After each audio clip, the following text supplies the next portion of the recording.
Eh bien bonjour à tous et bienvenue dans cette troisième vidéo sur la collection des 25 ans, le full set des 25 ans. On est déjà arrivé à la moitié de la route et on entame une extension un petit peu particulière. Bien sûr, on en parle par ordre chronologique et aujourd'hui, on s'attaque au cas du maître des magies. Au moment où je tourne cette vidéo, on a peut-être atteint enfin la barre des 1000 abonnés et si c'est ça, eh bien un grand merci à vous.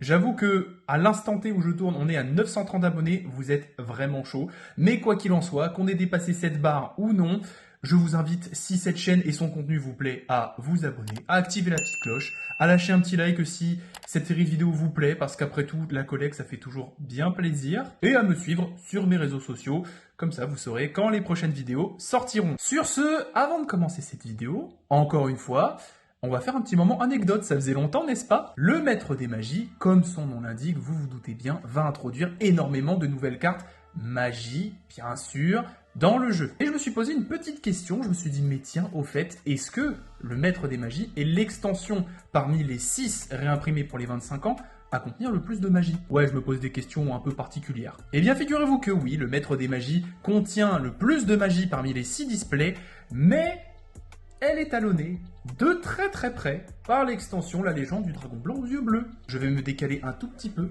et vous mettre juste ici un petit tableau comme vous en avez l'habitude avec le nombre de cartes magie dans chaque extension. Et franchement, La Légende du Dragon Blanc, 36 magies, alors que le Maître des Magies, 38.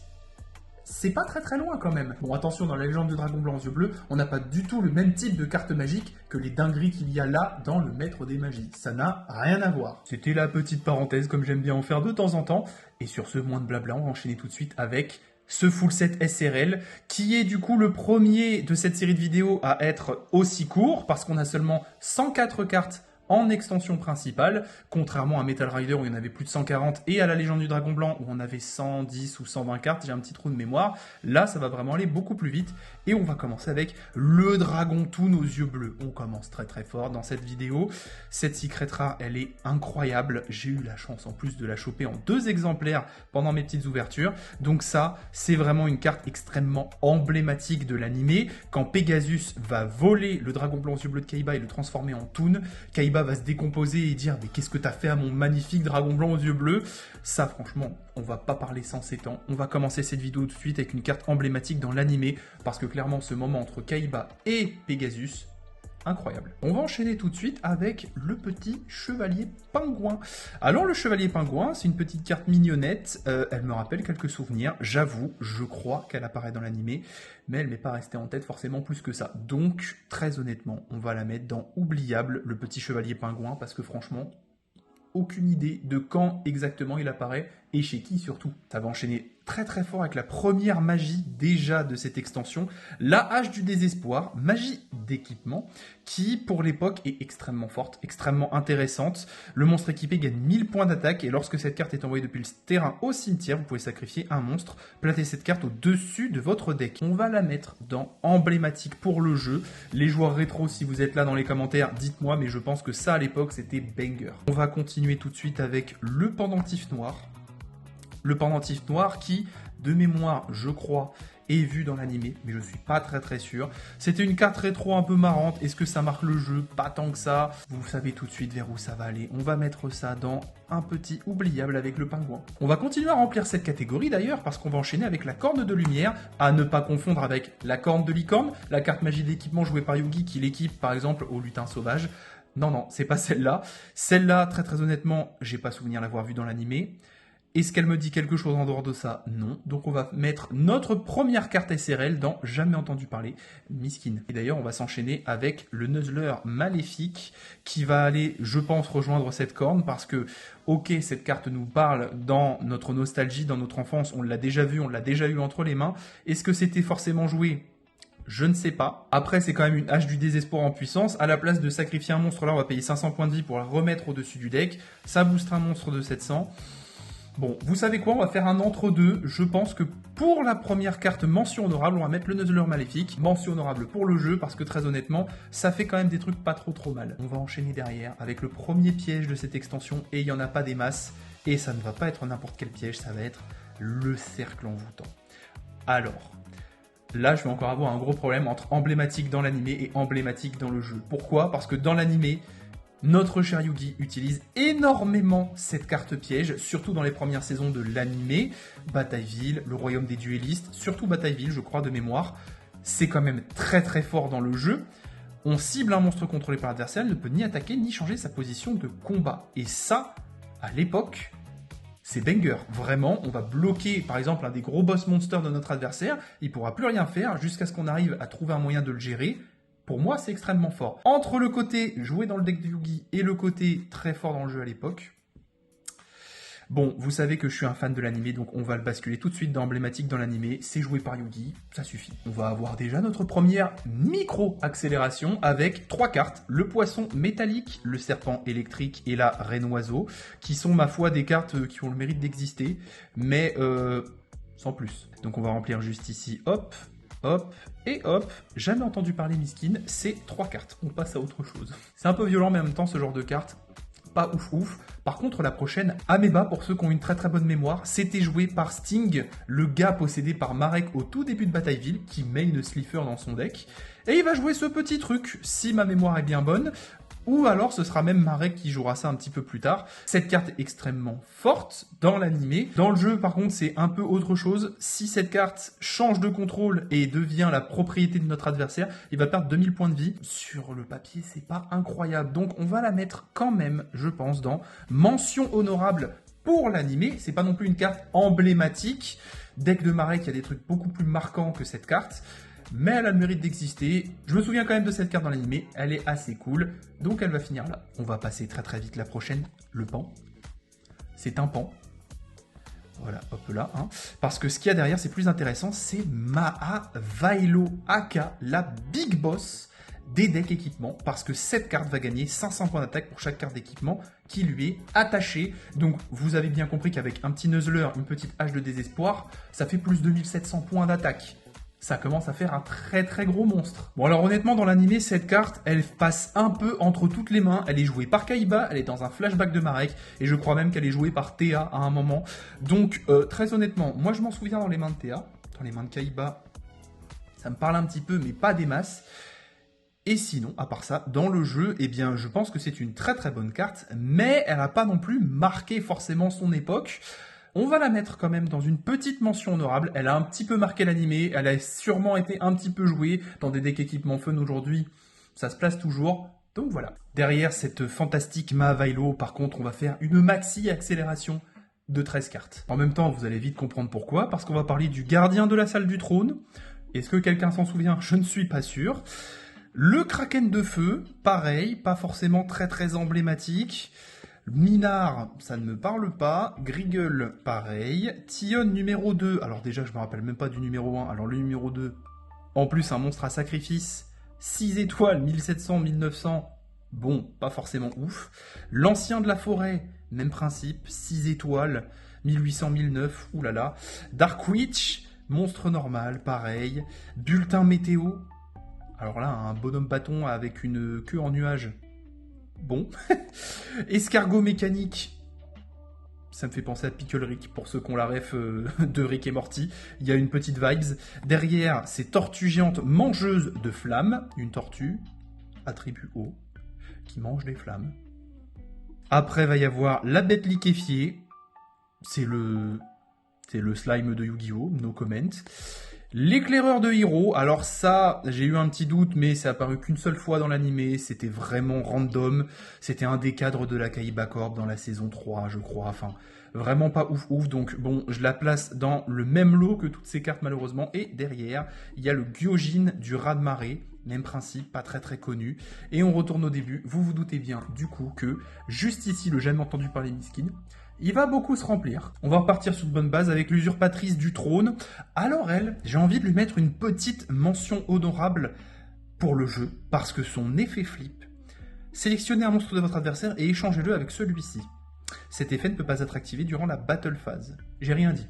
J'avais pas lu jusqu'au bout. Et ben en fait non, c'est claqué au sol. Clairement, si c'était pendant la battle, ce serait trop fort. On la met en défense, l'adversaire va la taper, effet flip, on reprend le monstre le plus puissant, soit celui qui vient de taper, soit un autre.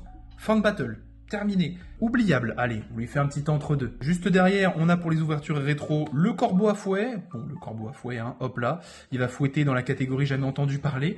Par contre, derrière, on va avoir la machine à sous. Alors, la machine à sous, ça c'est une carte emblématique dans l'animé joué par Bandiken. Avec quelle carte magie? Le Jackpot 7.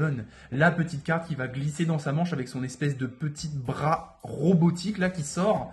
Franchement, cette carte, elle m'a pas mal marqué. C'était dans un duel, bien sûr, opposant Bandiken à Joey, en demi-finale, je crois, ou en quart de finale du Royaume des Duellistes, donc trop bien. Cette carte, du coup, très honnêtement, vous savez où elle va finir. On va la glisser juste là dans emblématique dans l'animé. On va clairement pas s'arrêter de remplir cette catégorie parce que là on va parler du renoncé. Le renoncé, la carte maîtresse de Pegasus. Alors ça, franchement, évidemment qu'elle est emblématique pour l'animé, celle-ci. Parce que pour le coup, à l'époque, elle n'était pas forcément énormément jouée. C'était pas une des meilleures cartes du jeu.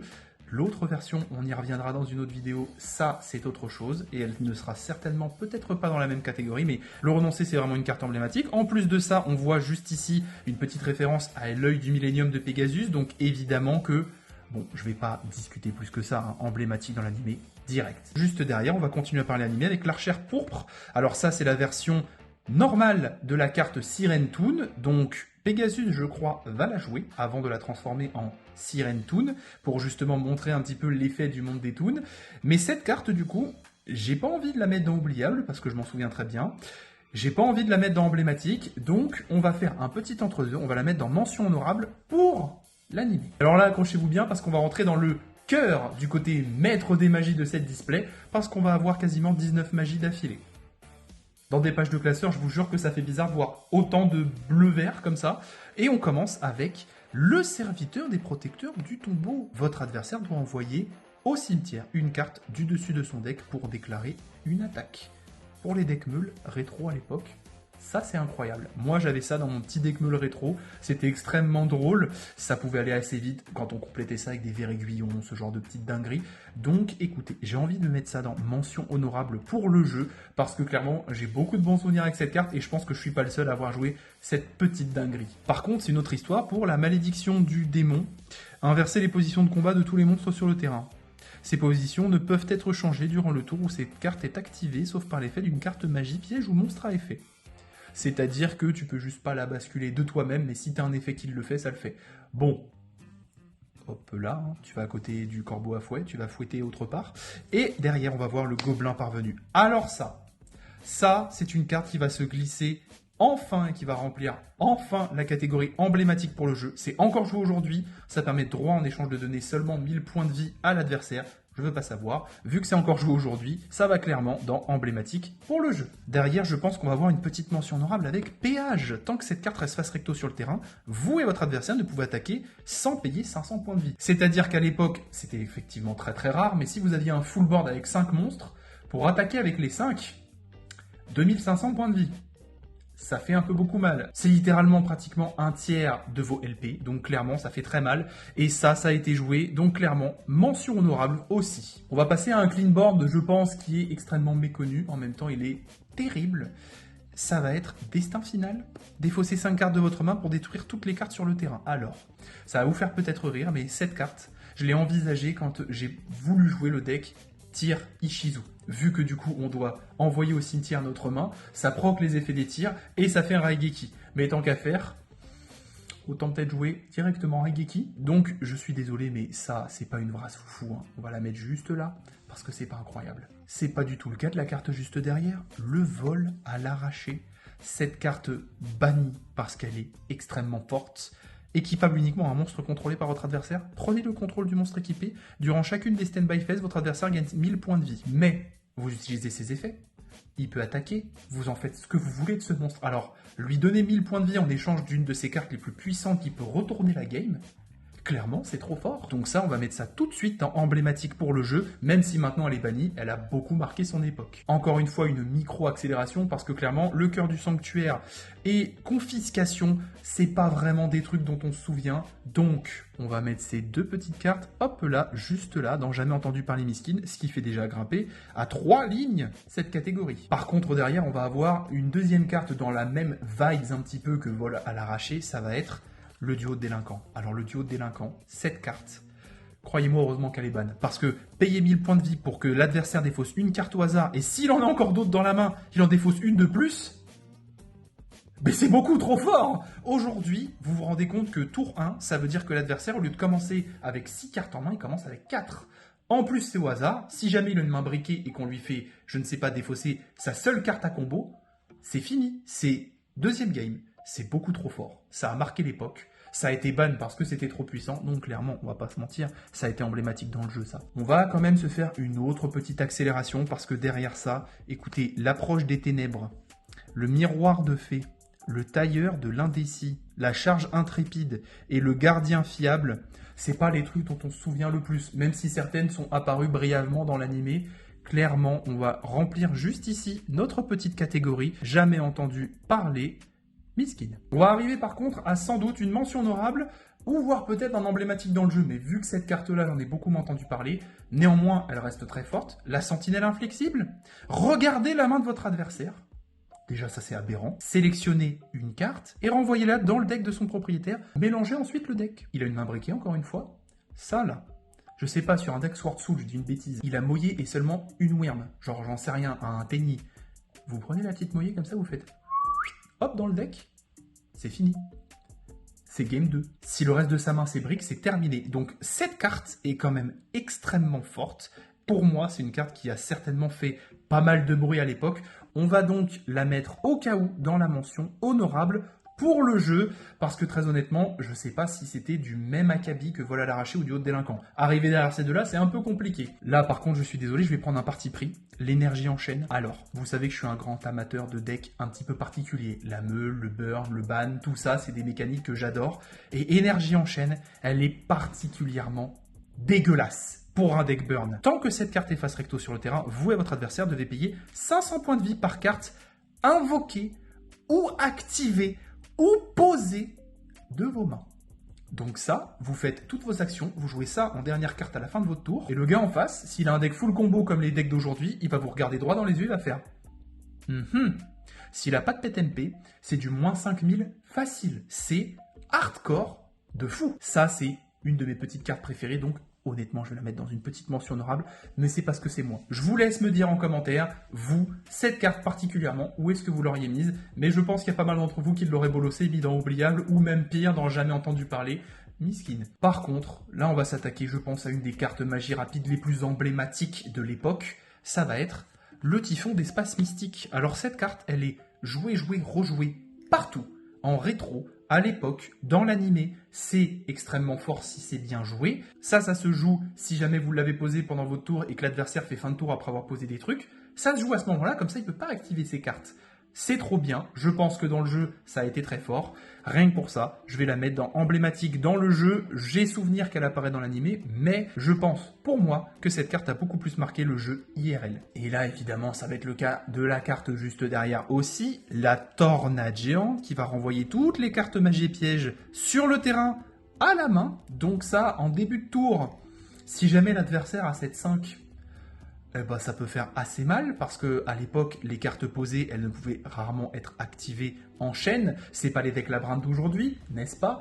Du coup, Tornade géante, je pense que c'est une très très bonne carte, beaucoup moins marquante que la précédente, mais elle a quand même sa place dans le jeu, donc on va la classer dans une petite mention honorable parce que je pense qu'elle a été dans pas mal de decks. Certains sont peut-être pas d'accord avec le choix d'après d'ailleurs, mais choix douloureux.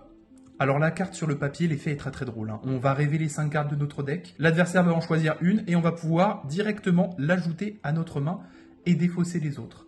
Donc sur le principe, c'est marrant, mais c'est l'adversaire qui choisit, donc je pense pas que ce soit foufou, jouer ou quoi que ce soit. Désolé, mais moi perso, jamais entendu parler Miskin. La carte d'après, ça va être pareil d'ailleurs, le crochet de serpent. Bon, voilà, on va pas tergiverser sans s'étendre. Par contre, la carte... Le rituel de la noire illusion.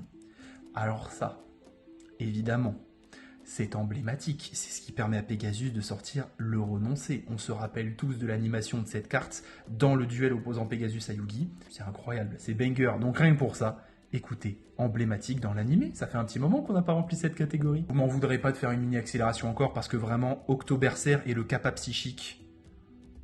Bon, j'aurais pu peut-être aussi nommer cette catégorie, ça a le mérite d'exister, mais on s'en fout, mais c'était peut-être un peu violent. On va quand même enfin re-rentrer dans le côté animé de Yu-Gi-Oh, ça faisait un petit moment, avec la corne de licorne. De l'unicorne, pardon, parce que dans l'animé c'est la corne de licorne. Ça, deck de Yugi, équipé au lutin sauvage dès les premiers épisodes, même au castor guerrier, on a un castor avec une corne de licorne sur le front. C'est l'animé, mais ça c'est pareil, il n'y a pas besoin de blablater sans ces temps, c'est clairement emblématique dans l'animé. Et on va s'enchaîner comme ça quelques cartes qui vont être très marquantes. Le mur du labyrinthe, joué par les frères Paradox, dans ce tag duel incroyable opposant Yugi Joey aux deux frérots. L'ombre du mur qui va être là-dedans, qui va sneaky snake comme ça, éclater les monstres de Yugi et Joey, avec beaucoup de petits tricks de la part des frères Paradox.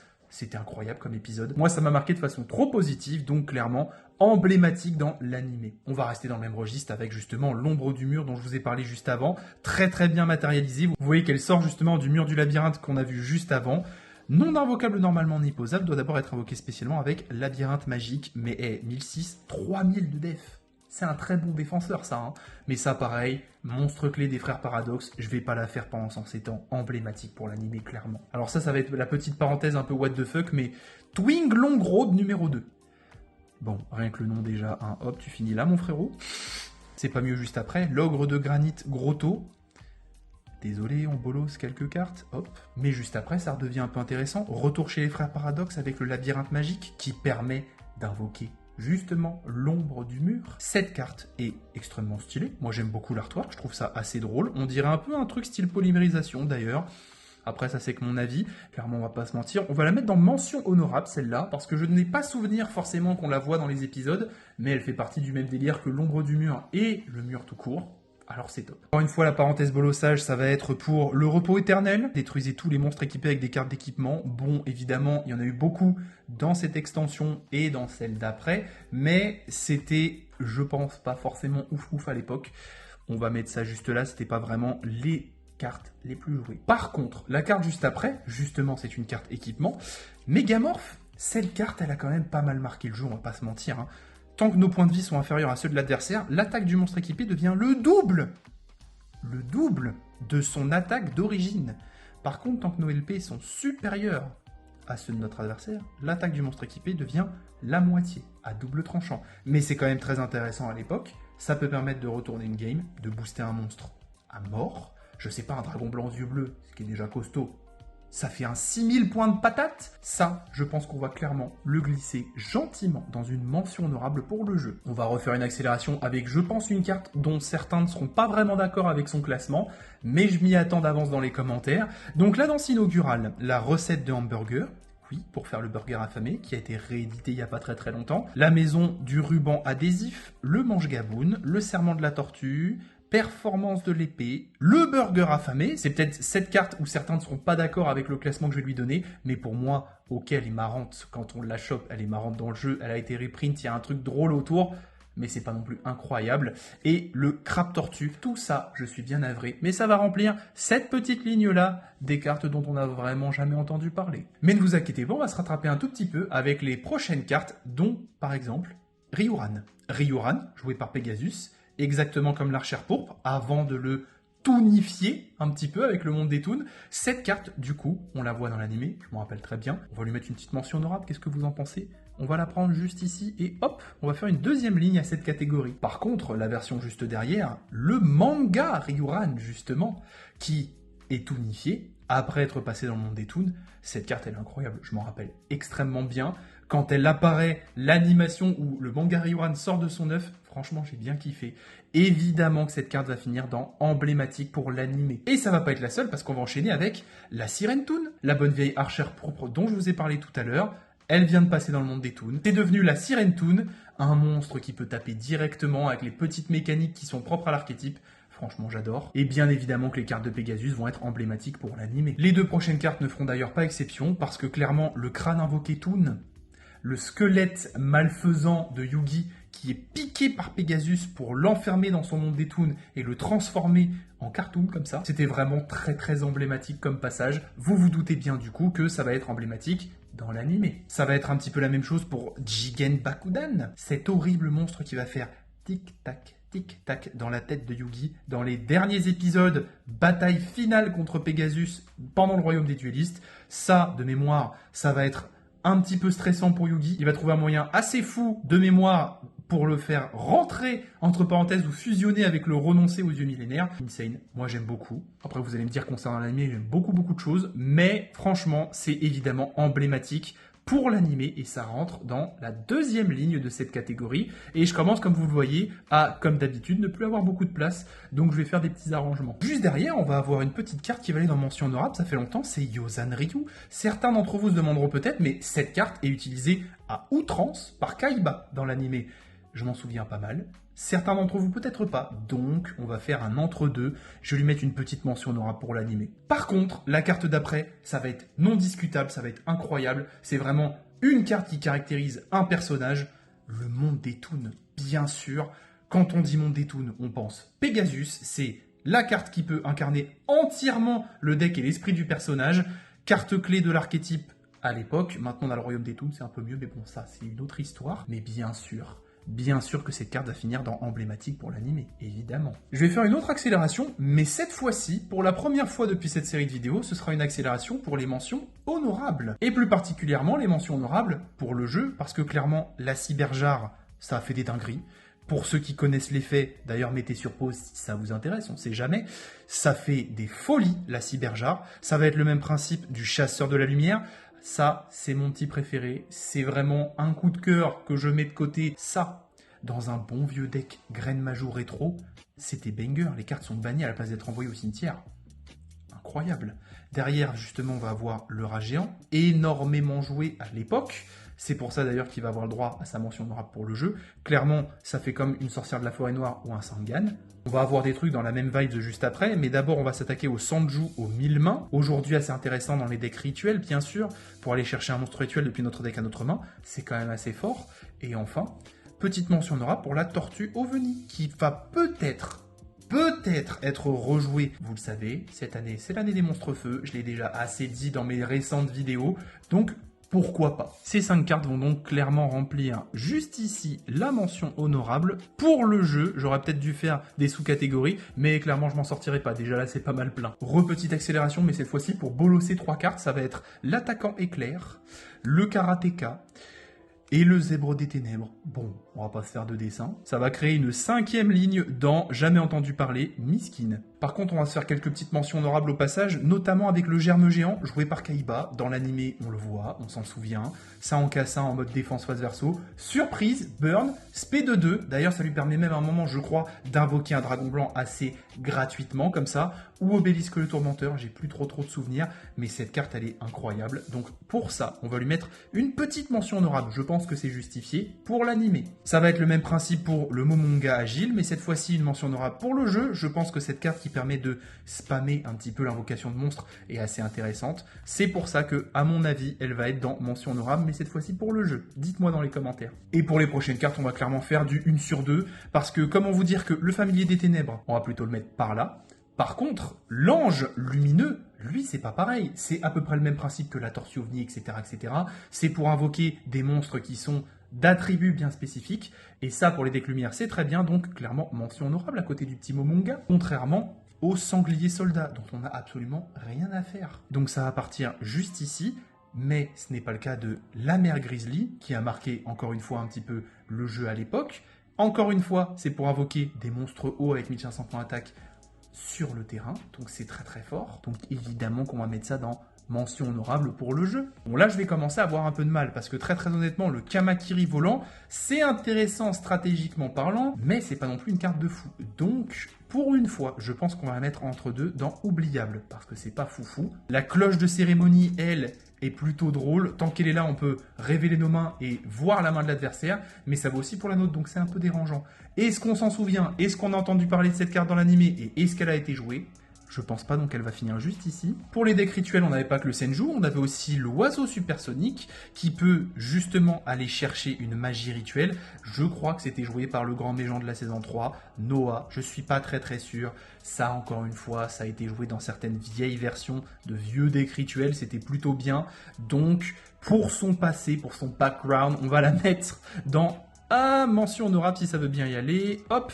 Et ça y est, on a une deuxième ligne pour cette catégorie. Là, clairement, il va y avoir les mêmes vibes qu'avec la sorcière de la forêt noire ou Sangan, parce qu'on va parler de la tomate mystique. Ça fait à peu près le même délire. C'est une carte beaucoup jouée dans les decks rétro. À l'époque, ça retourne le jeu. C'est dans énormément de decklists, donc vous vous doutez bien que pour une fois, on va remplir un petit peu la catégorie emblématique pour le jeu.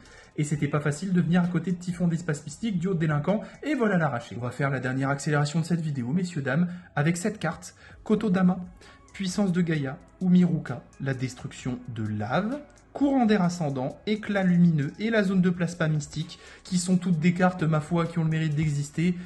Mais vous connaissez la suite de l'histoire. Voilà, ça va même créer une 6e ligne pour les jamais entendus parler. Mais c'est quand même un petit peu moins que dans les précédentes vidéos, si vous vous souvenez bien. Avant-dernière carte de cette extension, et pas des moindres, on va parler du Messager de Paix. Alors le Messager de Paix, encore une fois, j'ai un peu de mal entre deux catégories. Cette carte a encore été jouée très récemment dans certaines decklists un peu contrôle dégueu. Elle est extrêmement forte. Les monstres avec minimum 1500 points d'attaque ne peuvent pas déclarer d'attaque. Mais d'un autre côté, c'est une carte qui est pas forcément très aimée. Forcément, les cartes de contrôle sont beaucoup détestées dans le jeu. Est-ce qu'elle a été jouée au point d'être emblématique pour le jeu ? Je ne sais pas, c'est pour ça que j'hésite beaucoup entre mention honorable ou emblématique dans le jeu.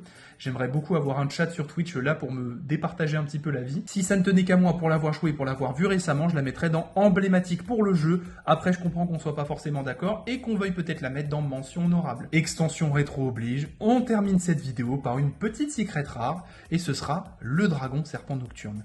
Ah, cette carte, franchement, elle est extrêmement belle, très stylée. Le contraste d'ailleurs entre le fond rouge rosé et le dragon serpent un peu bleu violacé, c'est très beau. C'était la petite analyse esthétique de cette vidéo. Cette carte, elle est quand même assez intéressante dans l'anime. Elle est jouée par Rex Raptor. On la voit au tout début, au moment où il est au championnat régional. Elle va être jouée à d'autres moments de l'anime par ce personnage. Après, ça fait partie du duo de comiques avec Insectoraga Rex Raptor dans les prochaines saisons de l'anime. Donc, est-ce qu'elle est emblématique pour l'anime? Non, mais elle aura quand même le droit, je pense, pour clôturer cette vidéo, à sa petite mention honorable. Et on est bien pour finir ce petit tableau et cette petite tier list. J'espère que ça vous aura plu. Honnêtement, le Maître des Magies, c'est une extension assez intéressante. Comme je vous le disais en début de vidéo, c'est celle qui va introduire 38 magies dans le jeu, beaucoup de nouvelles stratégies, de la magie d'équipement, des trucs assez forts. Le duo de délinquants et le vol à l'arraché, c'est vraiment retournement de méta à l'époque. Je trouve ça toujours très intéressant de décortiquer un petit peu ces extensions des 25 ans, de montrer les full sets en même temps. J'ai vu d'ailleurs dans les commentaires de la première vidéo de cette série que ça vous plaisait pas mal. Merci beaucoup. Il y en aura encore 3 autres derrière ça. Et la prochaine fois, on va s'attaquer à DCR. La crise des ténèbres. Et là, certains me diront, mais Slifer, il faudrait faire une catégorie emblématique pour la collection. Mais je suis désolé, je vais m'en tenir à ma petite tier list existante. D'ailleurs, pour ceux que ça intéresse, voilà le résultat final. Dans emblématique pour l'anime, on a quand même pas mal rempli. On commence à avoir une deuxième ligne. C'est moins que dans les précédentes vidéos, je crois. Comme quoi, on s'avance de plus en plus vers le jeu. Emblématique pour le jeu, justement, beaucoup moins rempli, mais des cartes très fortes, mine de rien. Les mentions honorables, je devrais peut-être les trier en fin de vidéo entre celles pour l'anime ou pour le jeu. On voit clairement que là, c'est l'anime et là, c'est le jeu. Bon, voilà, c'est un petit peu compliqué en même temps de faire trop de lignes pour une tier list. Les oubliables, il y en a quand même quelques-uns, on va pas se le cacher. Et les jamais entendus parler miskin restent encore prédominants. Mais j'ai bon espoir que pour les 3 dernières extensions, il y en ait beaucoup moins. Et je vous dis à très bientôt dans une prochaine vidéo. Comme d'habitude, tous les samedis à midi, c'était Slifer.